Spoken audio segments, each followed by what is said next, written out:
Hey, Abby. Here we are in Athens. The big city. It is such a cute, quaint town. It's been a minute since I've been up here. I know you came years ago to my studio, but it's been a while. Things have changed for you. Very much so. It's grown drastically. Not the city, but yeah, my life. Yeah, you're kind of a big deal. This studio is awesome. Thank you. It fits your vibe. Thank you. I don't know what my vibe is yet, but I feel like this is kind of what I am. So, Ben, you and I got to know each other because you would come on the Fox show as a guest, giving people tips on how to take cool pics on their cell phone, or edit pictures, or you had awesome ideas for everybody. And I just remember when you came on, you were up and coming. You had an established photography career, of course, but you were starting to get there. Things were buzzing. Yeah, I think you're right about that. It was really early on. I think that was a great way to kind of get to know the community and kind of invest back into it, I think. And it was more about like, how do I get my brand out there and, kind of see what's next. It was all kind of figuring it out as I went.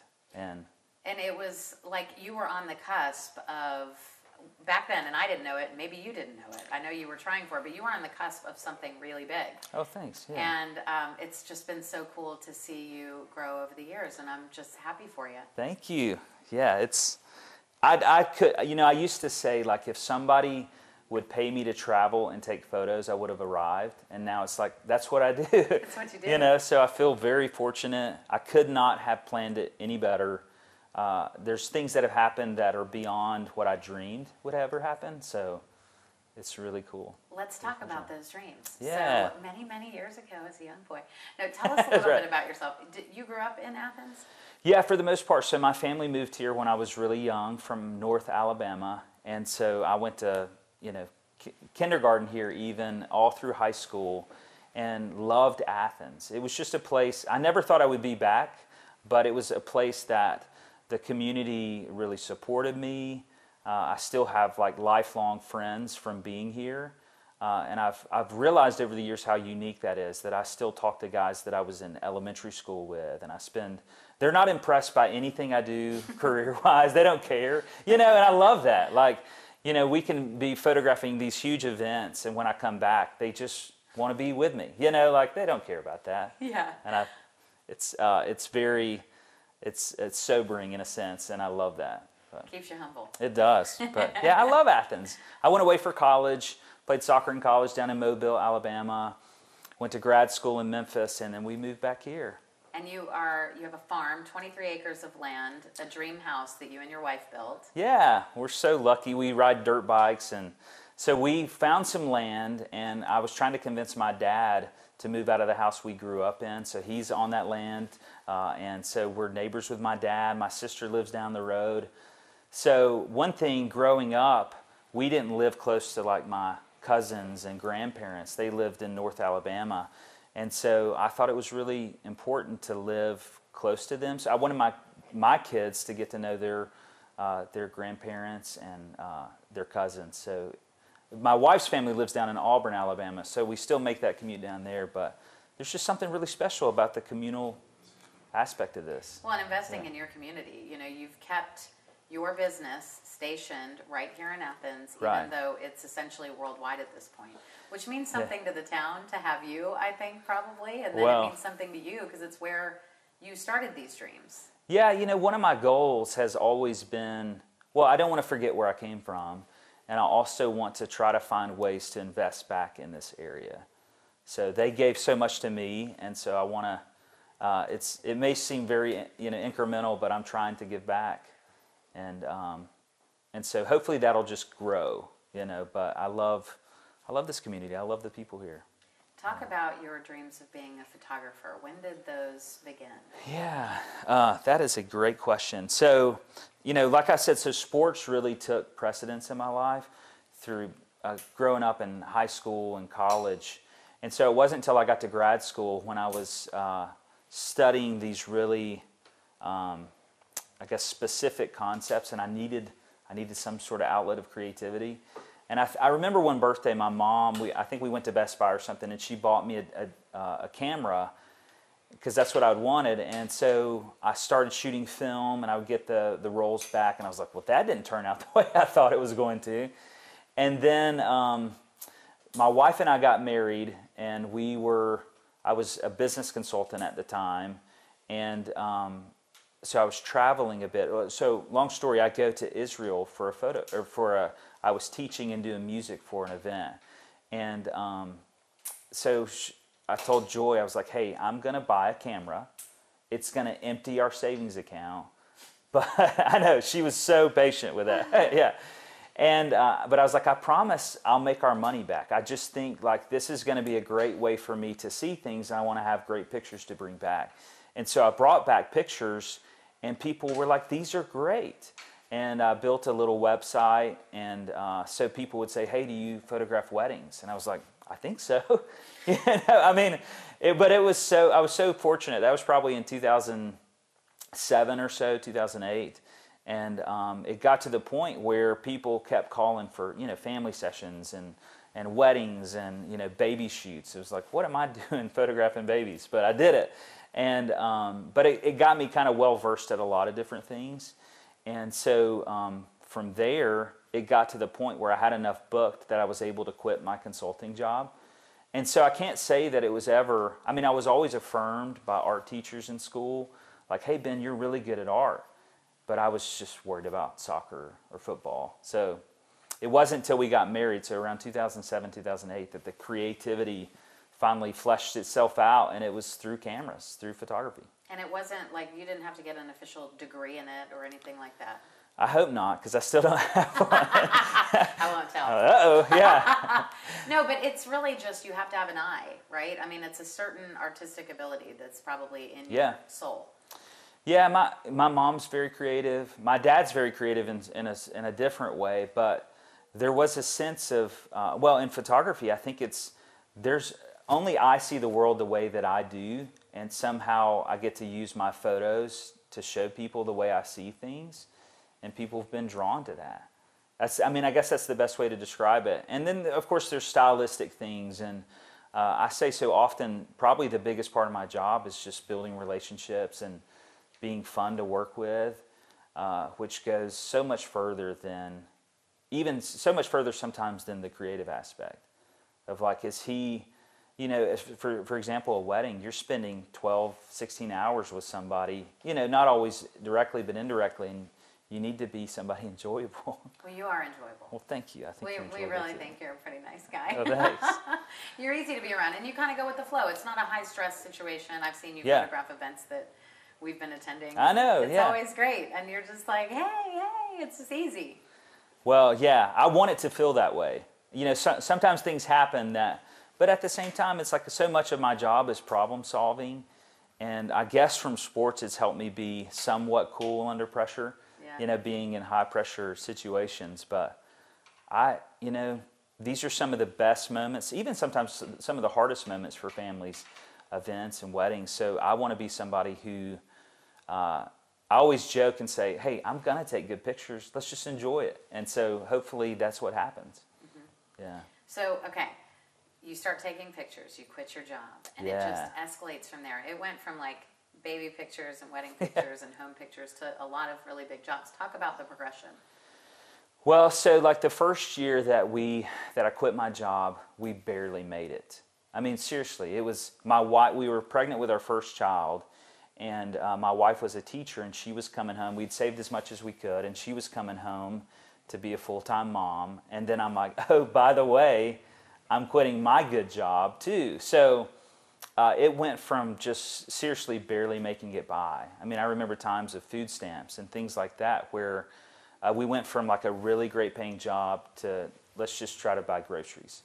And then it was like, so we managed a year of that. And then the next year was like it almost doubled as far as financially. And then the next year it almost doubled. And so, but part of it too was because I'd gotten pretty good at a lot of different things, there were somewhat constant inquiries coming in. And then I think a real big break for me was a lady who was a creative director at Blue Cross Blue Shield saw my photos on Instagram, and she said, hey, do you photograph commercial work, corporate work? I was like, yeah, of course. And so she said, we love your style. We're interested in you shooting our annual report. And so... Shooting an annual report? What does that look like? So... Office chairs? Yeah, well, yeah. It sounds exciting, doesn't it? No. Riveting. So for them, it was, they want to show people what Blue Cross Blue Shield does on behalf of their members. So it's people. It's people. Yeah. It's people in the company. There was some conceptual stuff that was really cool. But all that to say, like, some jobs like that helped me buy better gear. It helped me build a portfolio of some things that, that's a big company. So people were like, oh man, he shoots for Blue Cross Blue Shield, which led to other things. So a lot of it was just every year built credibility. And I told my wife the other day, it was like, if I started my business right now, there are so many creative photographers. There's so many good photographers. I mean, everybody's always photographing something. So even people I do photograph are more knowledgeable about how it works and editing, All that to say, if I was starting my business right now, I don't know what it would look like. I think part of it was starting at a great time when I was kind of doing some things that most people weren't and they didn't have knowledge about. But so the clientele just started getting bigger. The budgets started getting bigger. And next thing I know, people would say, hey, we're doing a destination wedding in Mexico. Can you come? It's like, of course I can come. And these are not East Tennessee people. I mean, this is like people all over. It is. So, and a lot of, like even now, I don't want to jump too far ahead, but like even now, so much of my work comes from wedding planners who are based, in Asia or Europe or just parts of the U.S. I'm in New York and Chicago a lot now. And so I'm working with these designers and planners who, they have clients and I've gotten to know them and they think I'm fun to work with. And not just fun. I don't want it to mean like everybody's just hiring somebody for fun, but it's like at a certain level, your work has to be really good. Mm-hmm. And you have to be able to be cool under pressure. And you have to be able to always know how to solve a problem. And so over the years, it's just progressively gotten bigger and bigger and bigger. Mm-hmm. So tell us like some of the things that you're photographing. Like from this to this, like, are you still doing ad campaigns? Are you still doing photography work for corporations? Yeah, so right now I'd say probably 35 to 40% of my work are weddings. Okay. And those are all over the world. Can you name drop? Yeah, I mean, I've been a part of some pretty big weddings. I've seen the pictures. Yeah. So some of these weddings were not ones that they hired me directly. Maybe they hired a friend and a friend hired me to come on, but I photographed Biden's granddaughter's wedding at the White House. And that was with one of my good friends, Corbin. She's one of my best friends, and now we're up against each other for a lot of jobs, but she's also helped me kind of get into some situations where I wouldn't have had the opportunity before. Yeah. I photographed some Today Show people. Jill Martin, she is a Today Show correspondent. Kathy Park, Kathy, yeah. she was with Today Show. She's a Knoxville girl now. Yeah. But then I helped photograph David Beckham's son's wedding down in Palm Beach. And this summer I photographed the wedding for Marco Asencia, who plays for, now he plays for Paris Saint-Germain, but he is a Spanish soccer player. Mm-hmm. So those are like weddings. And then I shoot a lot of commercial events. So like Hilton's one of my clients. HBO's one of my clients. So I've got to shoot the Jonas Brothers and Dan Levy and Paris Hilton and Katy Perry and Kendrick Lamar. And I mean, it's just crazy. That is crazy. Yeah. I'm like, what am I doing here? It's awesome, though. I mean, you're a local, homegrown guy who still has a business based in your hometown. Yeah. And you're all over the place. I mean, some of the weddings I see you photograph are like, they have to be millions of dollars. Like, they are crazy. Yeah. I mean, like outlandish fancy. Yeah.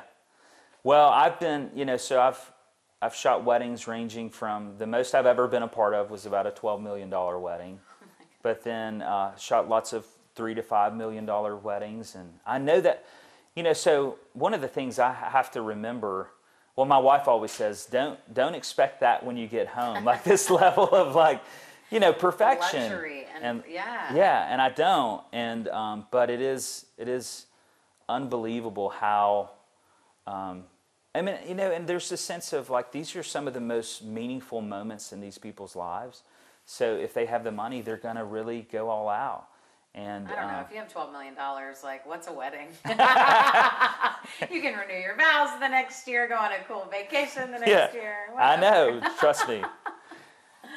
It is, it's really neat to be a part of these. And to see, like, you know, one of the things that I always take away is, like, it takes an army of people to pull off these events. I mean, hundreds of wait staff, designers and production experts and florists. I mean, just the floral teams, you know, they're 30, 40 people. And so as big as these are, it also employs a lot of people, and it provides for a lot of people. It provides for my family. Yeah. You know, I'm so thankful for that. And it's much bigger than just the couple. It's like, hey, this is really helping a lot of people. Yeah, that's a good way to look at it. Well, opulence, it hires people. It does. Yeah. Yeah. So what is the coolest experience you've had in your career? It could be a place, it could be a specific event. Coolest experience. That's a hard one. I mean, it's hard to beat the fact that I was in the White House. Yeah. You know, that alone was such a milestone for me. We went to D.C. as a school trip in middle school, and so, but we didn't get to go in the White House. And so being there, and I have a friend who used to be a White House photographer, and hearing his stories of, you know, going in to work and getting a memo and saying, oh, you're going to Egypt today. And, you know, going and photographing in Egypt that day. And, you know, I'd heard these stories, so it was always kind of a dream to be a part of something like that, where you're creating images that are going to be recorded and in an archive in a national gallery or whatever. And so that it's hard to beat the historical significance of that.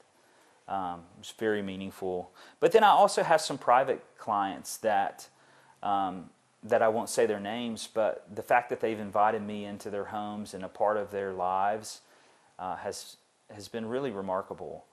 Yeah, I don't know. What's the coolest place? What's the coolest? The coolest place. So talk about like maybe your top 5, because you've been to a lot of cool places. Yeah, so I love Spain. I've got a friend who's a photographer in Spain, and we've talked about trading houses, like The Holiday, the movie. Yes. I think it's called The Holiday. Yeah, it is. And so she's come over a few times and stayed at our house, and my wife and I went and stayed at her beach house in kind of northwestern Spain. And like the lifestyle of that, this was not like we shot a wedding down in Mallorca, but like this was just visiting there. And I thought, man, this is the life right here. Yeah. On the coast of Spain. This is it. Oh, goodness. I shot a wedding in Puglia, Italy last year. That these little towns, I don't know, there's something about the charm of it. And, you know, some of these towns are built so small, or like the roads are so small and they wind and it's confusing. And I heard they did that for like military reasons. But the character of these places where, you know, there's no franchises, there's no chain restaurants, and I love that about a lot about Europe. Mm-hmm. You know, so Puglia was amazing. Of course, I love Paris. I love Bruges, Belgium. I'm trying to think of some of these places. I thought Dubai was amazing.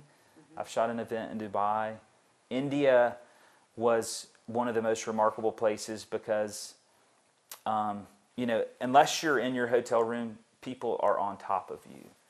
And there were some villages I was in. I was told, I don't know if this is completely true, but they were like, you're probably the first white person they've ever seen. And so kids touching me, and I just thought, man, I took pictures of some families and gave them the photos, and they had never seen a photo of themselves. You know, some of these things that we just take for granted because we live in a small circle or a small community, and you realize, man, this country's this world's a lot bigger than me. It's a lot bigger than this right here. And so every time I go out of the country, I feel like my world has grown. I've become a better person, I hope. So.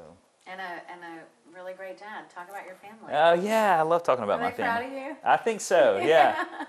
So I'm trying to get them more involved in my business. I'm trying to, so I've got a 16-year-old Brennan, a 15-year-old Brennan, 14-year-old Knox. Molly's my only girl, she's 12, and then Sawyer, who's 9. And then my wife, Joy, who I mentioned earlier. And then we have like a Weimaraner dog named Hank. So we've got a full, yeah. My wife is so good with him. I think he's like her emotional support animal, but she takes him running 3 miles every day, and they're so fun together. That's awesome. That's yeah. awesome. Yeah. And they're doing great. And how are you trying to incorporate them in the business? Well, I'm trying to, just get them more involved in the culture of it. So I've taken the boys to New York City with me on some projects. My oldest went to Ireland with me for an event that I was shooting. Joy's been with me several places, but I want them to see like, hey, when I'm gone, there's a reason I'm gone, and this is what it looks like. And hopefully one day they'll take over the business. Yeah, that's really neat. Do they share your passion of photography? I think some of them do. Some of them, like, I think Brennan, my oldest, likes the idea of it, but he's not like actively photographing things right now, but he's very creative. I think they all have very big strengths in certain areas that I think, as I look at them, I'm like, that would be so important. Like Molly's super creative. Some of the stuff she draws and thinks of blows my mind. Mm-hmm. And then Knox, he's never met a stranger. I mean, he walks into a place and everybody knows him and everybody likes him. So, it's just kind of each kid has these incredible skills. Brennan, my oldest, is the most responsible guy you've ever met. I mean, he's just so reliable. Mm-hmm. So you think about how all these things work together, and it was like, you guys would be wonderful business owners together. Mm-hmm. So that's sweet. I hope they do. Yeah, that would be come really get rid of me. Yeah. Did you have any idea? So you were dabbling in photography in the early 2000s. Mm-hmm. Did you have any idea that pictures and images would become such a focal point of our world? I mean, it has really transitioned since you got into this. It has. Do you remember back in the day, like when we were in high school, because we're probably around the same age, when we were in high school, it's like you went and got your senior pictures. Right. And I remember planning my outfit, and like it was in Arizona, so I was in the desert, and the location was beautiful and all this stuff. And it was like the first, since Olin Mills, and I was a kid, it was probably like the first professional photo shoot I had been on. Sure, yeah. And I had disposable cameras. Like that was the extent of my high school. You know what I mean? And now, if there's not a picture of it, it never happened. That's true. Yeah, it concerns me a bit, in some respects. But we need to see those senior pictures. Can we? No, before we go any further. The makeup and hair were all wrong. Yeah. Oh man, I look back at the glasses I wore back then. I was like, oh man, whose idea was this? Who said this was okay? What was I going to say? Yeah, so it's interesting because I photographed my nephew. He's a senior this year, and I don't do senior portraits, but I did his. And I saw a friend of his scrolling through his pictures, and I just thought, man, and she thought they were great and everything, but it was amazing how I just thought, you see images all the time, every day. It would be hard to impress somebody now with these images. Mm-hmm. But it concerns me a little bit how everything is photographed, because even when I'm not photographing for someone, I rarely want to be shooting because it's like, hey, these are just great moments to live in, but now it's like you're saying, if you didn't take a picture, it didn't happen. And I think about my kids, like the pressure to be, when somebody left us out, like say for example, it was a weekend and some kids got together and you didn't get invited. Well, now it's on social media that you didn't get invited.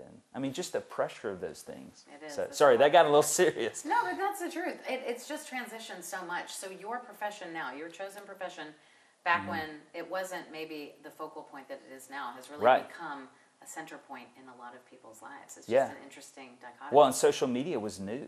Yeah. When we started this. Has social media helped you grow your business? Oh, drastically. Yeah. So many I had a designer and planner reach out yesterday who's based in India. And I'm like, how would she have seen my work if it were not for social media? I don't know. But it has, I would say most doors that have been opened would not have been opened without social media. What local companies do you still do pictures? I know I see you at one every year. Yeah. And it's at Glitterville for the Santa Glitterville. pictures. What else? What other kinds of local stuff do you do? Well, I love Glitterville. Yeah. They're some of my favorite friends. So occasionally I'll shoot an event with the Knoxville Museum of Art every year, which we've seen together.